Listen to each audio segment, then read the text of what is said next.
Today we're going to start a series of lectures that are a little bit different from what we've had before. We're going to have history today and archaeology in the three lectures right after San Juan del Sur and Punta Arenas. Title of this lecture is Pizarro and the Conquest of the Incas. And I'm going to start all the next lecture today and the next three with this particular slide, although it's going to change a little bit because the box up there at the upper left or upper right with the word Inca will not be one highlighted in the next couple lectures. In the next few, it's going to be, the next lecture, it's going to be down here. Moche will be the highlighted one, and then we'll come back and look at the Incas for Machu Picchu, and then the last of that sequence, just before we get to Lima, we're going to be talking about the Nazca culture. So that one will be the one that's highlighted. And I might also start out by pointing out something a couple people have asked me questions about. Don't I know how to spell? And spell the word Inca. Among archaeologists, particularly starting with the Peruvian archaeologists about 15 years ago, and by agreement about 10 years ago with North American and European archaeologists, the preference these days is to spell Inca with the K rather than the C. That comes closest, at least in the minds of the indigenous people, of pronouncing it like they pronounce it in the Quechua language. So the standard spelling of the word today is Inca. That's the politically correct way of spelling it. And we'll start out with a little bit of the history of the Incas, the last Inca kings. The first of the really great Inca kings was a guy named Pachacútec, who ruled from sometime relatively early in the 1400s to about 1471. We don't know the exact dates for him. He's a couple generations before the arrival of the Spanish and records getting written down and so forth. But Pachacútec is usually referred to as the Alexander the Great of the Incas. He's the guy that really expanded the empire out of the Cusco area and began conquering neighboring tribes and expanding the empire. One of his sons was a guy named Topa Inca, or Inca Yupanqui. He ruled upon the death of Pachacútec to about 1493. The date there, 1493, is a little bit more exact. It's 40 years before the Spanish conquest, and so people were alive when the Spanish were writing down records and getting the history of the Incas, and were able to give a pretty good date for him. He was a general for Pachacútec before he became the top ruler, and one of the things that had happened is a group of people the Incas had conquered had rebelled and got into a big fight. They lost, and Topa Inca Yupanqui was the general that chased after them, and he kept chasing after them and kept chasing after them and ended up conquering a very large area in northern, what is today northern Peru, by virtue of the chase after these people who had rebelled. He also conquered what is today down to central Chile and a little bit of what is today Ecuador. His son Huayna Capac conquered the rest of Ecuador, expanded the empire to its greatest extent. One thing I might point out when I say his son, each of these guys, Pachacútec, Topa Inca Yupanqui, Huayna Capac, probably the earlier Inca kings, all had a principal wife, that was their sister, and had concubines and consorts, probably had children by dozens, if not hundreds, of women. So when you talk about sons, there were lots and lots and lots of sons. And it was not necessarily the oldest son of the principal wife who became the next king. It was a decision that was made by the family group, and obviously this would have been a very large family, that the most competent guy got to be the next king. Also, the Incas had a system of split inheritance. The new king basically got the power, but nothing else. The old king's relatives, children, wives, and so forth, continued to live in his palace, continued to collect taxes in his name and honor his name and honor him. because he was still living, or at least existing, in his old palace. He was a mummy, and he could go out and visit his son, the new king, and his grandson, the next new king, and so forth. At the time of the Spanish arrival in Cusco, there were supposedly at least 6 and perhaps 9 mummies that were there, previous Inca kings that were there to visit and watch the Spanish arrive. Okay, Huayna Capac was ruling until 1527. By 1527, the Spanish were already touching around South America. In fact, Spaniards had probably already come up the east side of South America, the Rio de la Plata, Paraná river system, and had reached what is today Paraguay. A Spaniard probably had explored in western Paraguay and touched on the Inca Empire somewhere around 1524 or 1525. And with him, he brought European diseases. So that somewhere around 1525, 1526, 1527, the Inca Empire experienced a major epidemic. We don't know exactly what it was, but it was probably smallpox or measles, and Huayna Capac died in that epidemic. Unfortunately, the designated heir, the guy that was supposed to be the next king, also died in that epidemic, which left a real problem because there now wasn't a designated heir. And Huayna Capac had expanded all the way to what is today northern Ecuador and had set up a second capital. Cusco was the main capital, but Huayna Capac had set up a second capital. He apparently had some very attractive wives up in Ecuador, and he spent a lot of time up there, and he favored one of the sons that was from Ecuador. And so now we have the Cusco capital and we have the Quito capital with families in both and some problems.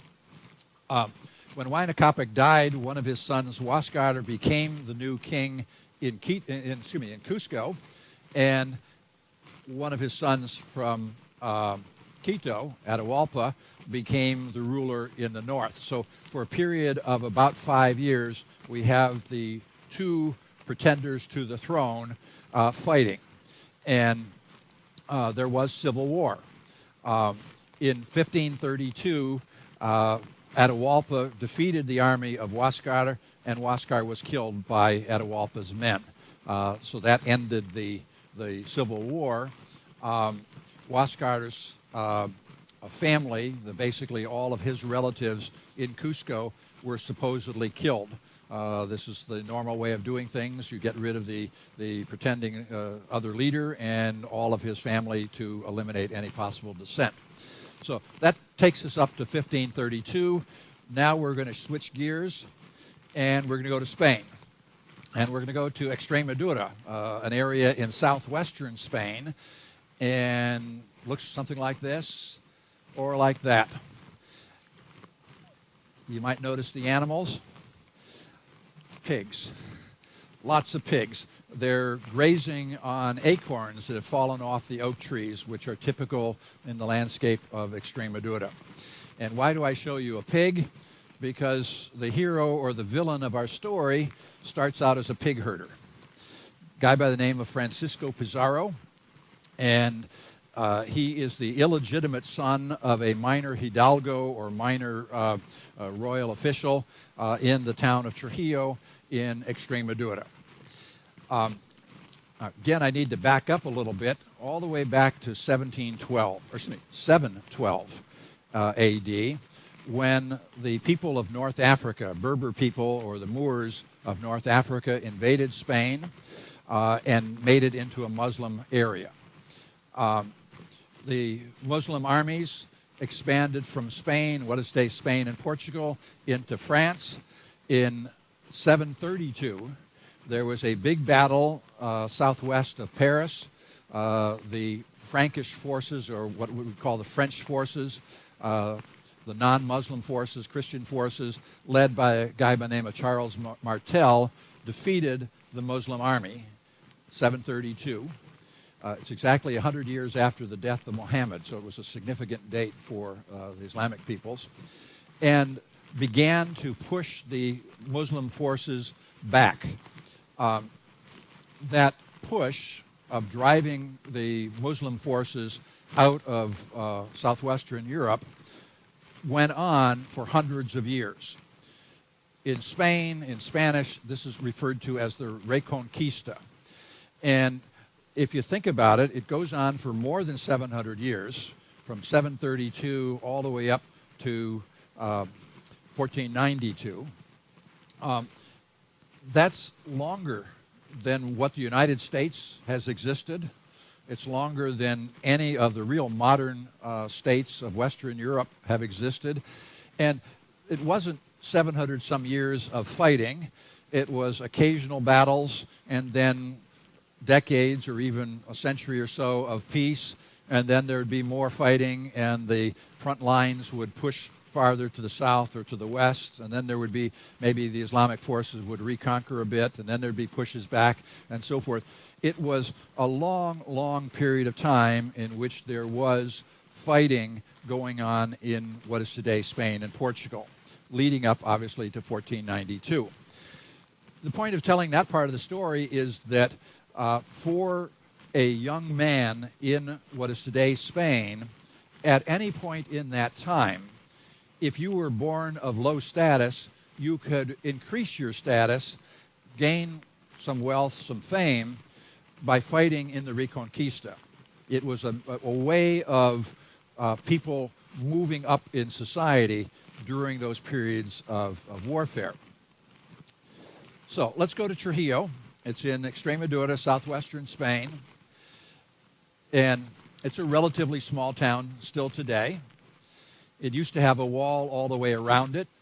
During that period of the Reconquista, towns that were at the frontier were walled, protecting them from invading armies from the other side. In fact, if you go to Spain today, many of the small towns will have the name de la Frontera as part of their name, and that simply indicates that at some point or other during the Reconquista period, they were a frontier town. But this is a small town. That's the church, and in front of the church there's a statue. And the statue is of the most famous person born in that town ever, Francisco Pizarro. Again, his father was a minor hidalgo, a minor official, and had some status. Unfortunately for Pizarro, he was illegitimate, and his father did have some legitimate sons. There again, the statue. There is an identical statue in Lima. And that's the statue in Lima, exactly the same statue, made from the same mold. It used to be right on the Plaza de Armas in downtown Lima, right next to the government palace, on a little side plaza right next to the government palace. In fact, the main entry for most people going into the government palace, sort of the side door, but the normal entry door, when you came out that door, this is the first thing you saw.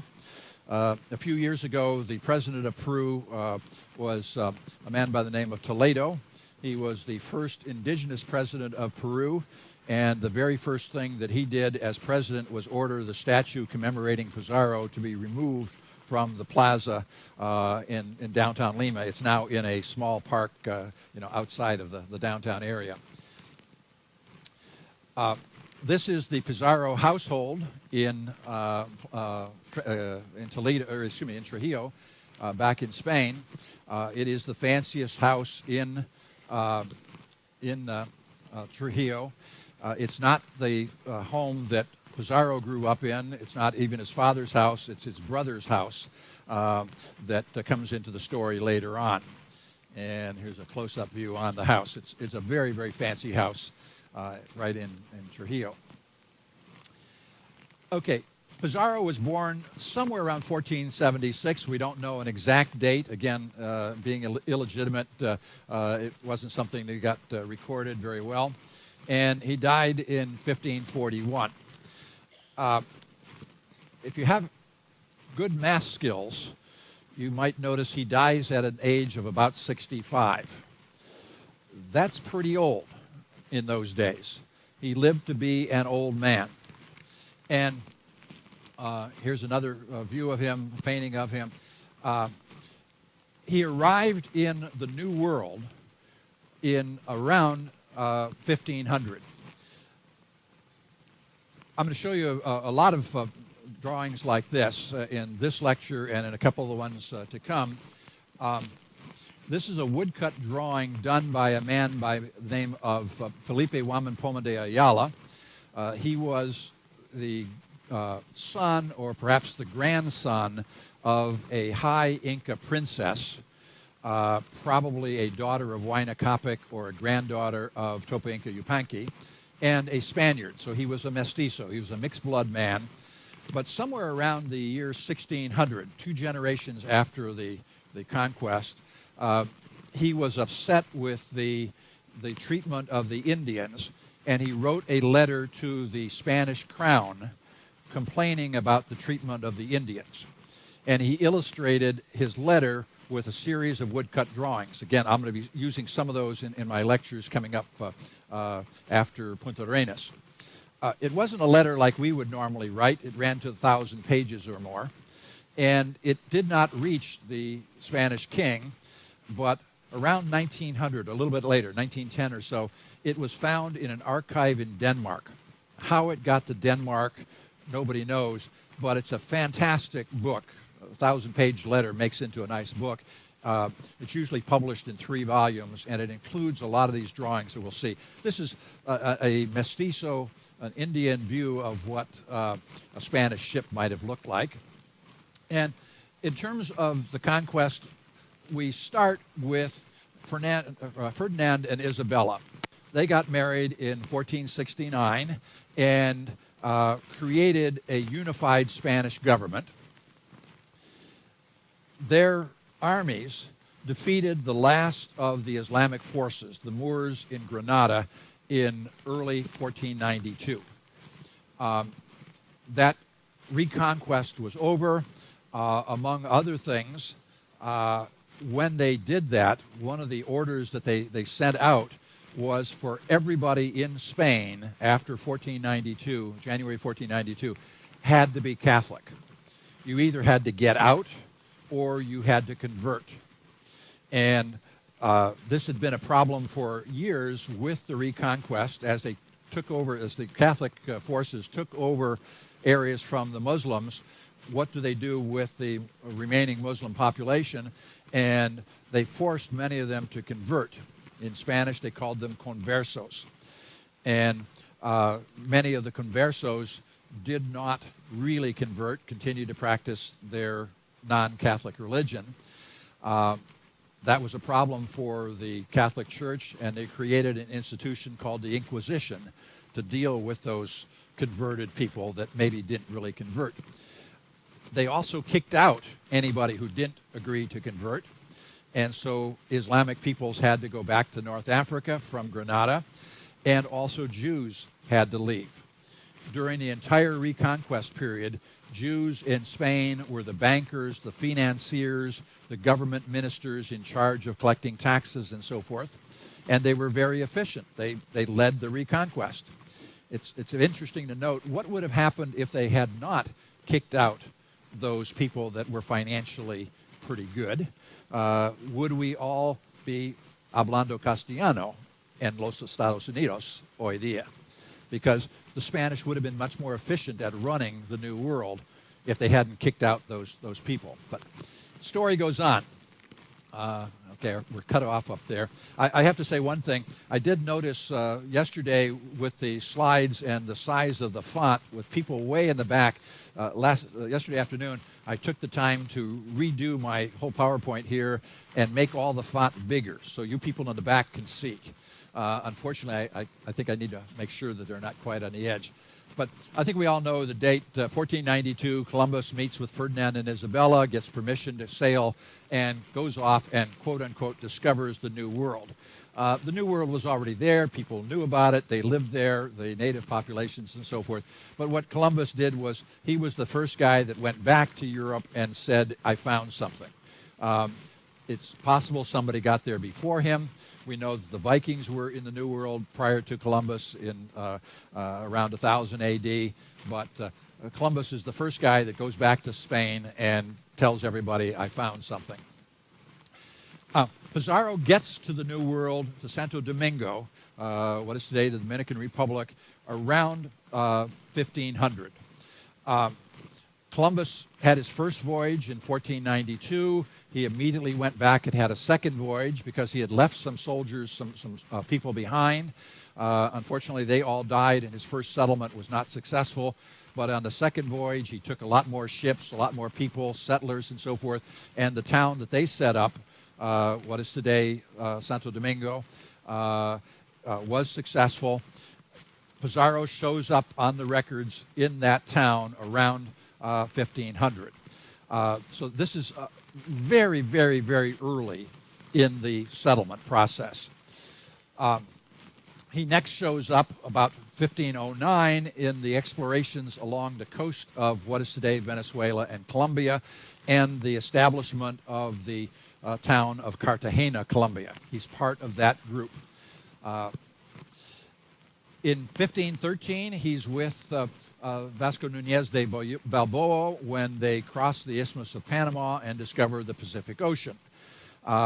He's not the top assistant to Balboa, but he is one of the people that is named in that expedition, so he's gained some status. He's an old-timer. He's been in the New World 13 years, and there aren't very many other people who have been around that long. A couple of years later, he was second in command of the exploration of western Panama and probably even into what is today Costa Rica, the eastern part of Costa Rica. And out of that expedition, he gains not just some status, but some wealth. They found a little bit of gold in western Panama, and this is a successful expedition in terms of how things were going. So he's now somebody of some real status in what is today Panama City. He fell in with a couple of other people, and I keep putting here in blue whenever we're introducing a new character to our story. A man by the name of Diego de Almagro became his partner, along with a Catholic priest in Panama. And they kept hearing that there was more gold to the south than there was to the west. From Panama, if you go west, you're into Central America. If you go south, you're into what is today Colombia. And the people of Colombia had gold, worked gold, and they were hearing that there was gold in Colombia. So that was where they set up a little expedition. They got a couple of boats and sailed along the coast of Colombia. They didn't find much. There are some stories that said they found a little bit of gold, enough to be intriguing, but they kept hearing stories when they would talk to the people that there was more gold to the south. Keep going and you'll find more gold. Don't stay with us. Get out of here. Move on. Get to the next spot. So a couple of years later, Pizarro leads a second expedition along the coast of Colombia and into the coast of Ecuador. We're not sure exactly where they ended up, but they did find enough gold to pay for the expedition. And Almagro went back to Panama to get reinforcements. Pizarro and some of his men stayed on an island off the coast of Ecuador for a period of time. And this is Pizarro on the right. I think Pizarro is this guy here. And on the left is Almagro, again, a woodcut from Felipe Juan Poma de Ayala. So they're on an island. They're there for a period of time, virtually stranded. The local people were feeding them, so they're not starving, but the conditions weren't real good. And after a while, a ship came, and it was sent out by Almagro to rescue them, and the ship was ordered to take them back to Panama. Pizarro didn't want anything to do with that. He wanted to go on to where there was supposed to be gold farther to the south. They kept hearing these stories. And Pizarro drew a line in the sand. There's supposed to be this very dramatic thing. He draws a line in the sand with his sword, says, "Who's with me and who's going back to Panama?" 13 guys cross over the line, stay with him. The rest of everybody gets on the boat, goes back to Panama. And Pizarro says, "Send another boat, we want to go on." And there's another period of time before the boat comes. When that second ship comes, Pizarro is able to lead them farther south. The stories of that further voyage are a little bit vague. We don't know exactly how far they go, but we know they got at least to what is today Tumbes, the northernmost city in Peru. It was an Inca town. And there are stories that they go a little bit further, actually probably to the mouth of the Santa River, which is the largest river in northern coastal Peru. And along the way, they captured a couple of Inca people, 4 males. They got some llamas. They actually stopped some boats, some rafts that were off the coast, and took things off of that, among other things, a lot of gold. Enough to have paid for the expedition. So when they get back to Panama in 1527, it is basically a successful deal. They have shown that there is a more established state farther to the south, that it's very, very rich. It's got gold. They've got a couple of people. Those males that they brought back begin to learn Spanish and therefore then become translators. You might also note this is 1527, which is when Huayna Capac has died and when the dispute between Atahualpa and Huáscar begins and the Civil War begins. Tumbes, the town that they saw, was a functioning Inca town in 1527. When they next see it in 1531, it has been destroyed in the Civil War. So the next year, after getting back to Panama, Pizarro gets on a ship, goes to Spain, talks to Ferdinand and Isabella, shows them the llamas, the things that he has taken back, some of the gold, has at least one of the Inca people with him. And something else to point out, in 1518, 1519, Cortez had conquered the Aztec state, and wealth, gold and stuff has been coming back to Spain for almost 10 years from Mexico, and now Pizarro is telling Ferdinand and Isabella that there's even more riches to the south, so they are quite willing to sponsor an expedition farther south, and they name Pizarro as the governor and captain general of any territories that he's going to be able to conquer. Doing that divides Pizarro and Almagro, because they do not name Almagro as governor and captain general. Pizarro is the guy who's got the title and the authority. In January of 1530, Pizarro gets an expedition going. He goes back to Panama, and this time he brings 3 of his brothers. These are half-brothers. These are legitimate sons of his father, Juan and Hernando and Gonzalo. He also brings a guy who is a son of his mother, so a half-brother from his mother, different father.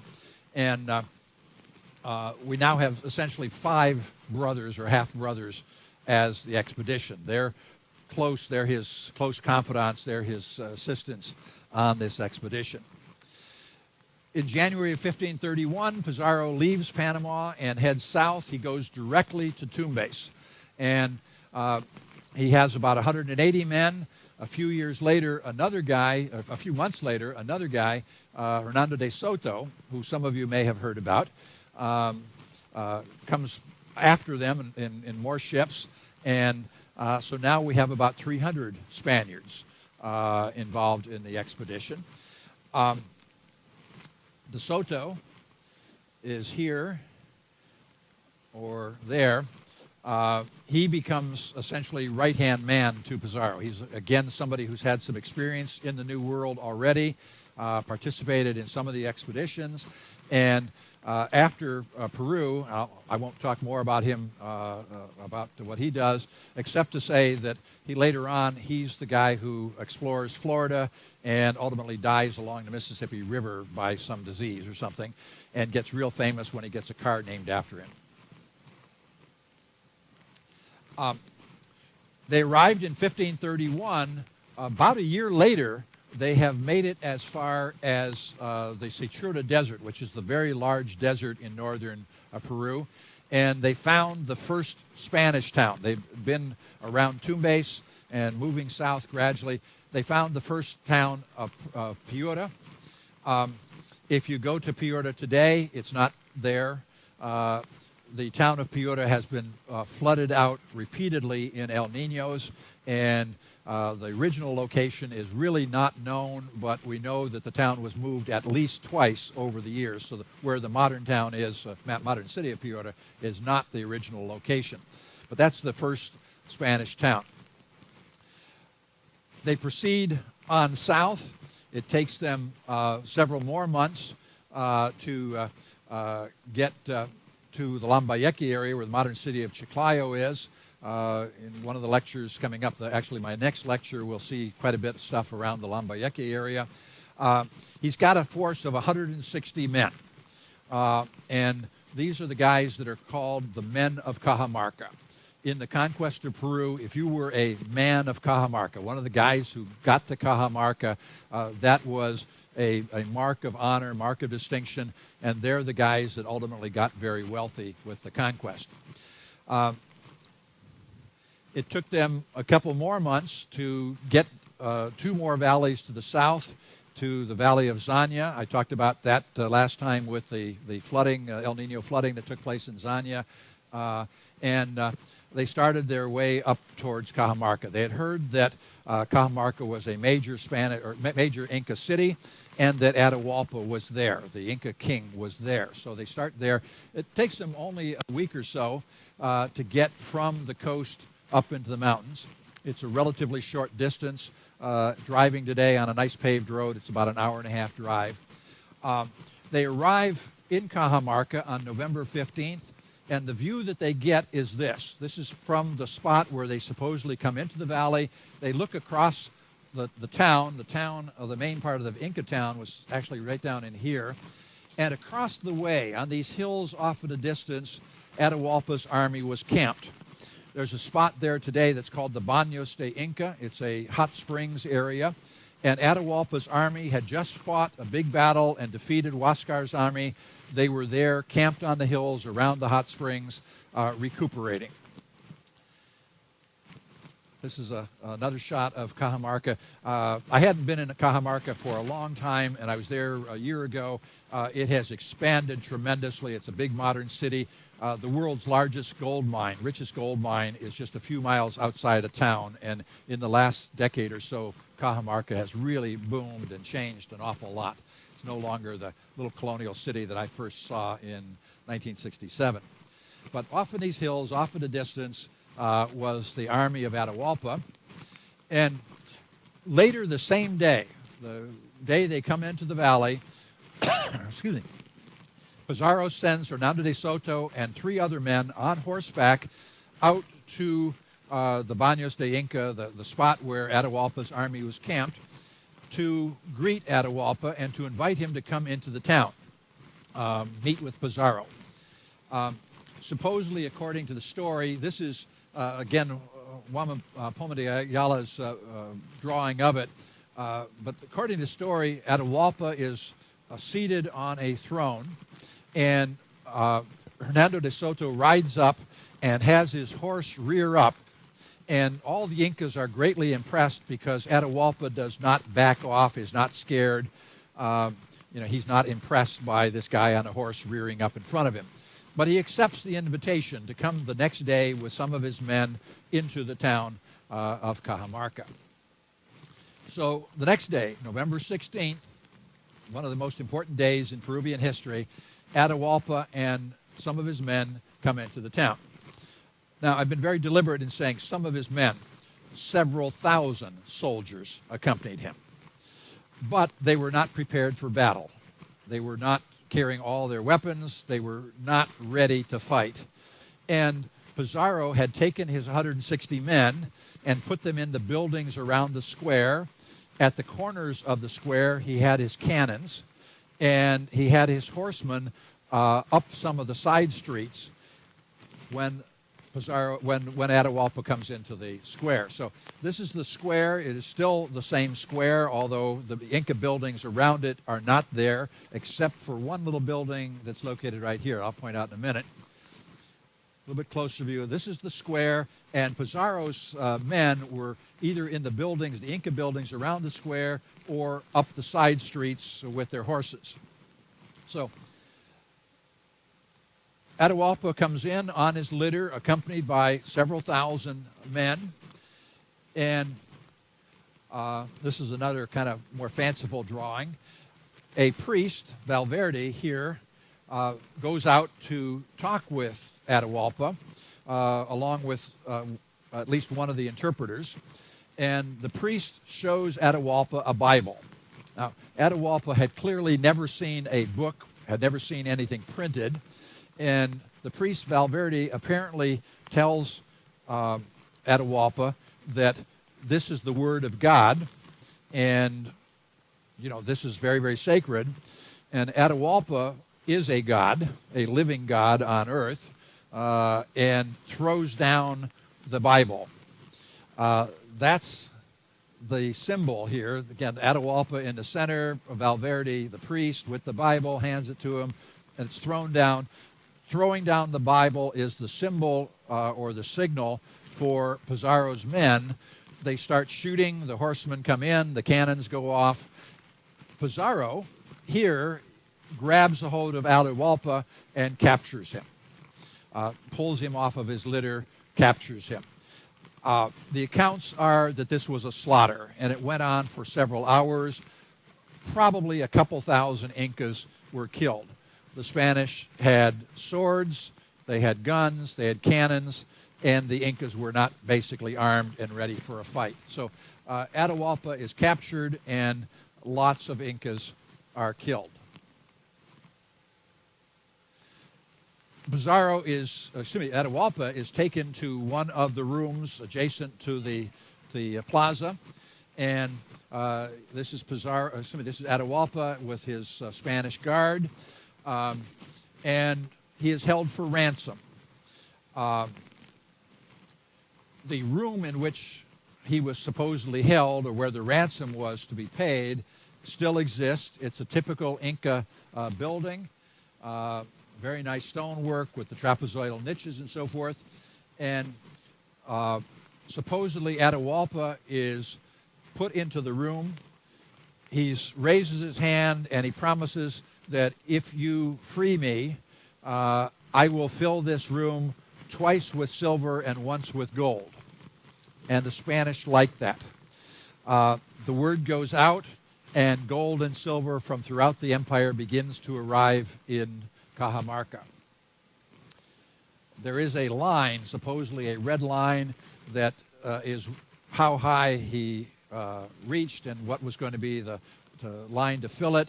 I sincerely doubt that is the original line, but if you go there today, you can see the line that marks supposedly how high the room was to be filled with gold and silver. Over a period of months, gold and silver are arriving. Atahualpa learns some Spanish. He learns to play chess. He talks and tells stories and so forth to the Spanish. But not quite a year later, the Spanish at Pizarro decide that they need to get rid of Atahualpa, that he is not going to be good to have around, that the Incas would revolt if he continues to exist. So they order his execution. This is Wamampoma's version of the death of Atahualpa. Shows his head being chopped off. Here's another version, him being burned at the stake. In actuality, the best stories, the best estimates are that he was garroted, that he was strangled to death. He had converted to Christianity right at the end, and strangling was supposed to be a much better death than getting your head chopped off or burning at the stake. While Atahualpa was being held, those 10 months or so, the treasure of the empire is coming in, and Pizarro sends out an expedition to explore the empire. It's led by two of his brothers, Juan and Hernando, along with Hernando de Soto, again, a guy that figures very prominently in the conquest.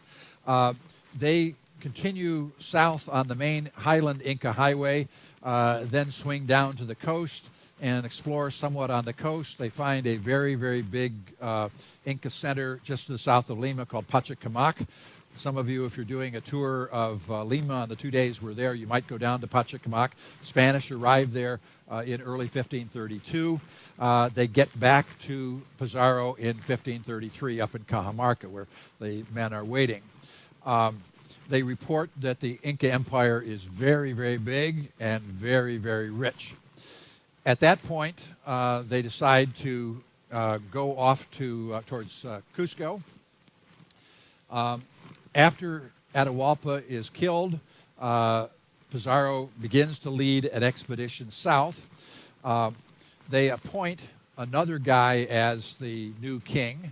Unfortunately, he dies along the way, so then they appoint a third guy as the king, a guy by the name of Manco Capac. They reach Cusco in November of 1533. Basically, a year after they had captured Atahualpa, they first get to Cusco. So on this map, they had arrived initially at Tumbes in the far north on the Gulf of Guayaquil. They had spent almost a year working their way south. They moved up to the mountains. They checked things out. They get all the way down here, go up to Cajamarca. Then the first expedition with Juan and Hernando Pizarro and Hernando de Soto goes south and swings around and gets to Pachacamac and then comes back. And then Pizarro's people follow the main Inca highway in November of 1533 and get all the way down to Cusco. Here's Francisco Pizarro again. They get to Cusco in 1533, and when they arrive, there are Incas, mummies, viewing the arrival of the Spanish into the city of Cusco. Now, I'm going to speed up the story. Atahualpa had a number of relatives. Pizarro takes on one of them as his concubine or consort and has a couple of children by that woman. He has another consort or concubine and has 2 kids by them. The only one that survives is his daughter, Beatrice, that goes back ultimately to Spain. She marries her uncle, Hernando. And when I showed you the house back in Spain, in Toledo, or excuse me, Trujillo, Spain, that's Hernando Pizarro and Beatrice who end up back there. And Beatrice has the wealth of her father, and Hernando has the wealth that he got as one of the conquerors. So they became a very wealthy family back in Trujillo. Now, Almagro, all this time, has been left behind. He stays back in Piura when Pizarro leads the 160 off to Cajamarca. And the priest that was supposedly with them, or one of their partners, is back in Panama sending reinforcements down and so forth. Pizarro decides that what he will do is he'll have Almagro conquer his own territory. Essentially the southern half of the Inca Empire. Everything south of Cusco has not yet been explored. So about a year and a half after they arrived in Cusco, there's dissension between Pizarro and Almagro, and Pizarro says, you go off and you conquer all that, and you can be the captain general and governor of everything you find south of Cusco. So Almagro leads an army that goes all the way down to what is about today Santiago, Chile. And that's what's called the Atacama Desert. And he doesn't find much in the way of wealth. He has a small group of Spaniards and several thousand Indians with him on this expedition. Many of them die off along the way. Some of them decide to stay and settle in various places that they visit. Ultimately, only about a quarter of Almagro's men, including Almagro, get back to Cusco in 1535, which is an important arrival because in the meantime, while Almagro is off, Pizarro has gone off to the coast and founds the city of Cusco, excuse me, city of Lima. And the Incas in Cusco, under the puppet ruler that the Spanish had imposed on the empire, Manco Capac, the Incas rebel. And they almost succeed in defeating the Spanish in Cusco. It's only the return of Almagro and his people that save Cusco. In the fighting that went on in that new civil war between the Incas and the Spanish in Cusco, one of Pizarro's brothers, Juan Pizarro, is killed at the site of Sacsayhuaman. And those of you who are going to Cusco and Machu Picchu and so forth, you probably go up to Sacsayhuaman. That was where some of the fighting took place, and that's where Juan Pizarro is killed. This is Manco Capac. He apparently was chosen by Pizarro as a puppet leader because he was young and inexperienced. It turned out he was a pretty good leader. And when they rebelled, and after the siege of Cusco was lifted, he fled down to what is called the Sacred Valley, the valley of the Urubamba River, to the town of Ollantaytambo. They had a big battle at Ollantaytambo. The Incas actually won that battle. The Spanish had lost many men and had to flee back to Cusco, but Manco realized that he was not going to be able to hold out against the Spanish forces there in the Cusco area. So he fled down the Urubamba Valley off in the direction to the north, the direction of what is today Machu Picchu and further on, and established a Inca state, a rebel Inca state, out there into the jungles. So Juan Pizarro has died. Pizarro himself is down in Lima. There is fighting in Lima. The Incas and some of their allies tried to lay siege to Lima. It's only the arrival of a group of Indians that liked the Spanish, who hated the Incas, that had been oppressed by the Incas over a generation or so, an army of Indians that supported the Spanish that saved Lima. So both Lima and Cusco were saved by the arrival of forces that defeated the Indians. Almagro was still a problem, and Pizarro's people killed Almagro. Almagro's people killed Pizarro. Again, note the date, 1541. Pizarro had been in the New World for probably 40 or 41, maybe even 42 years. I doubt that there was any Spaniard in the New World at that time who had been around longer than Pizarro. He was an old man and an experienced conqueror. He had participated in the exploration of what is today coastal Colombia, Caribbean coastal Colombia, of western Panama and Costa Rica, and obviously conquering Peru. And he essentially died as an old man. One of his brothers, Gonzalo, led a revolt against the Spanish viceroy, and he was killed, put to death. It's only Hernando that went back to Spain and lived out his life as a rich man back in Trujillo, Spain. If you go to Lima today, and again, those who aren't going off to Machu Picchu, you probably do a tour of the Lima area.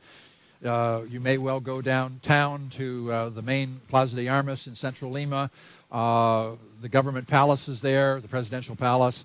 The cathedral is on another side of the square. If you go into the cathedral, turn immediately left as you walk in the front doors, and there's the tomb of Pizarro, at least supposedly the tomb of Pizarro.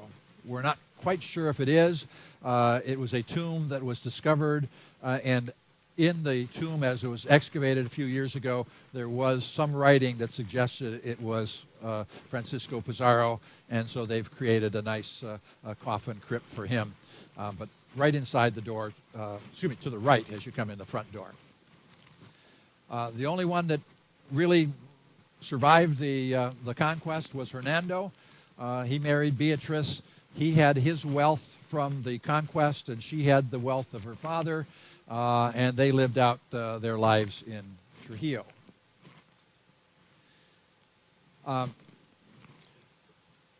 Manco Inca went down into the jungles.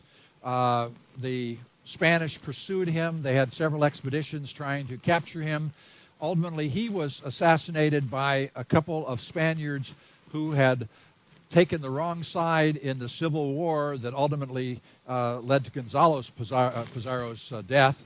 Right after the fighting between Almagro's people and Pizarro's people, there were some people that lost in that fighting, and they fled down to the jungle where Manco was, and they said that they were Spanish that didn't like Pizarro, and could we stay with you and so forth. There were several of them, and they stayed for about a year with Manco.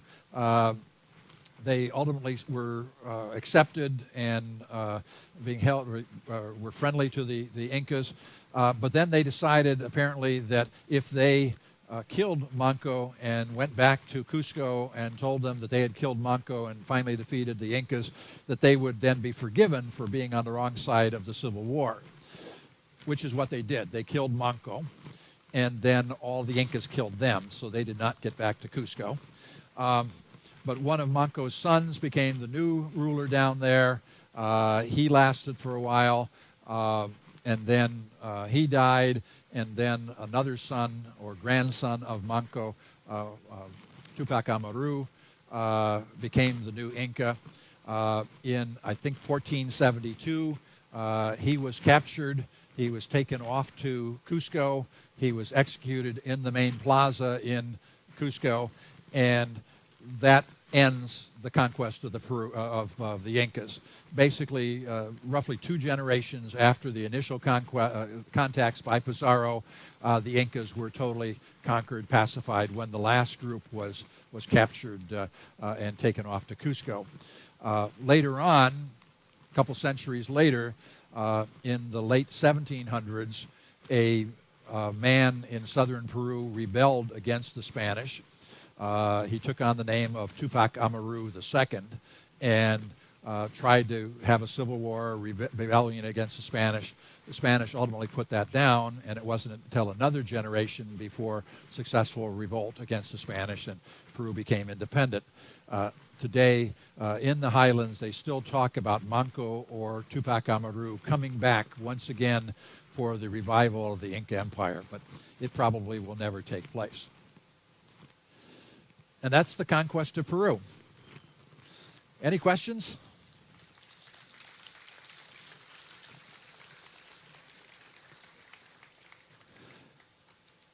Any questions at all? Yes?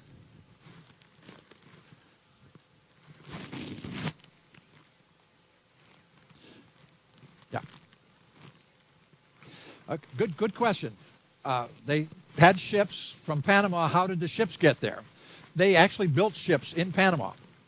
The Spanish had enough wood and supplies and so forth that they were able to build the ships in Panama, what is today Panama City, and sail along the coast. Ultimately, all of the Spanish ships on the Pacific side were built on the Pacific side. So when Chris talked about the Acapulco trade in one of his stories, going across all the way to the Philippines from Acapulco, those ships, everything was built on the Pacific side. They did not have any way of getting things over. Any other questions? Yes?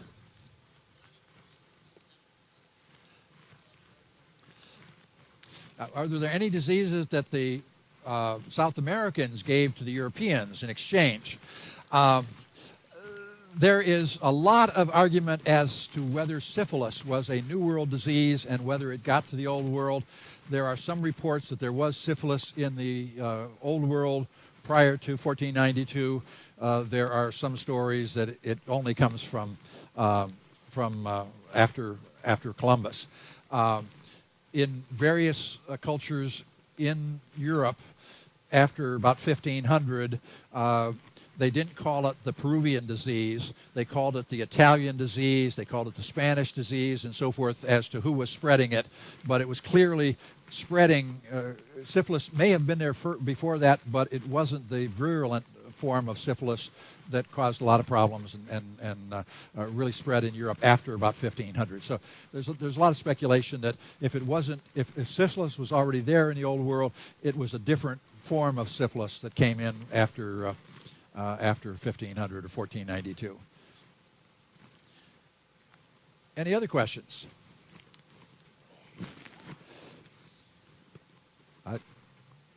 Do I hear one? Yes.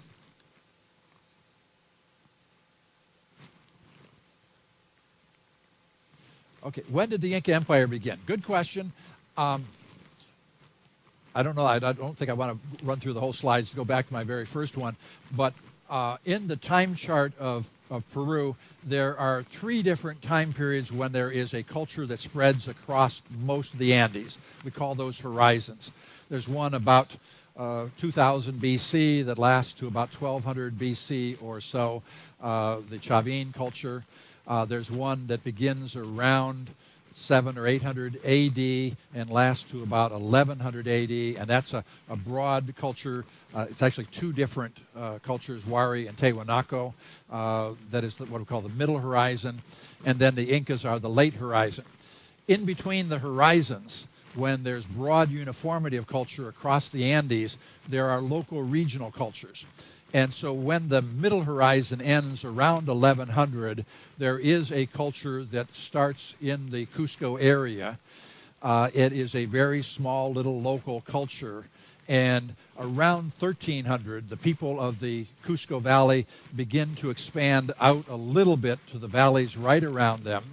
And it's really not until the middle 1400s with Pachacutic, starting perhaps 1430s, 1440s, that they begin to expand over large areas. So as a specific culture identified by pottery and settlement types and housing and so forth, perhaps around 1100, beginning to expand around 1300. But the Inca Empire as we know it historically, the big conquer all of the Andes, is about 100 years. Middle 1400s, 1430, 1440, 1532. So it's very, very brief, but it certainly was the greatest empire in all of the South America area. Yes?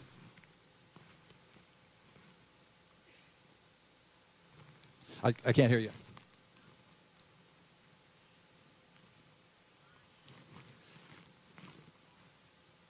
Okay. Okay, how did the Incas compare to the Toltecs, the Aztecs, the Mayas of Central America or Mexico? They're very different. They're not at all related. They speak a different language. Their culture is very different. They did not have writing, whereas the Mayas had a written language.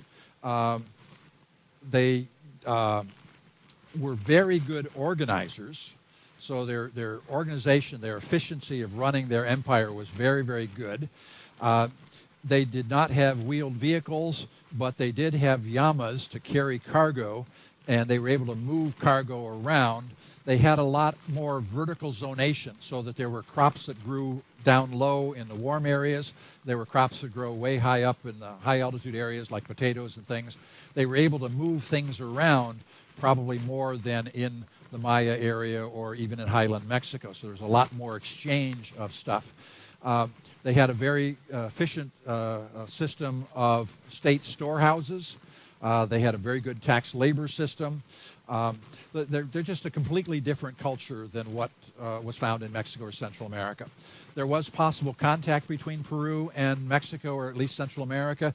The Chimu culture on the north coast clearly made it as far as was say El Salvador, Guatemala, or maybe even Mexico with boats sailing along the Pacific. Any other questions? Do I hear one over here or something?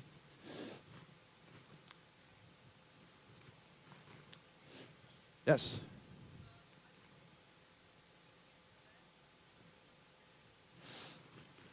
Good question. Any Inca remnants left? The people, biologically, there are pure blood people living in the Andes today. Probably a third or maybe even 40% of the population of Peru today are indigenous. Bolivia has a very large number. The people of Bolivia are not really Inca. They speak a different language, the Aymara language, but there are native populations still in very large numbers. There are towns out in isolated areas that are still very, very traditional.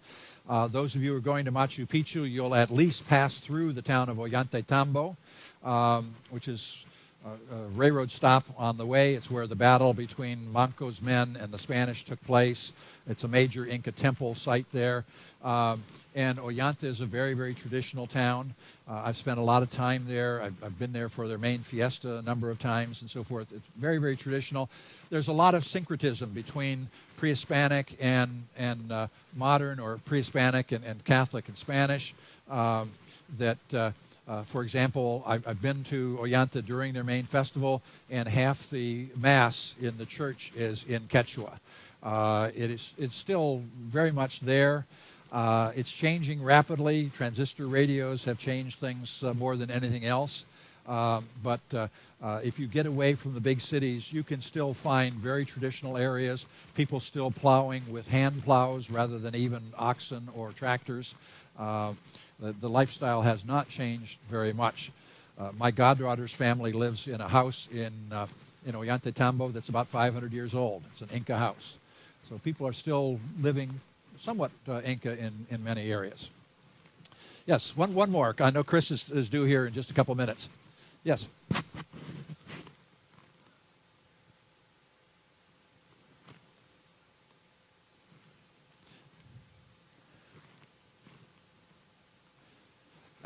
Question is, he notices that the Incas married within their families, and Polynesians did the same, and is there any connection? I think I mentioned in the last lecture there is evidence that at least somebody from Polynesia made it to the coast of South America. The only evidence is chicken bones, and we have a little bit of evidence based on sweet potatoes spreading into Polynesia that somebody made it from South America to Polynesia. But in terms of major cultural influences from one culture to the other, there isn't any really significant. These are two little examples, but in terms of major stuff, no. The Incas are clearly the descendant from several thousand years of cultural development in the Andes, not from Polynesia.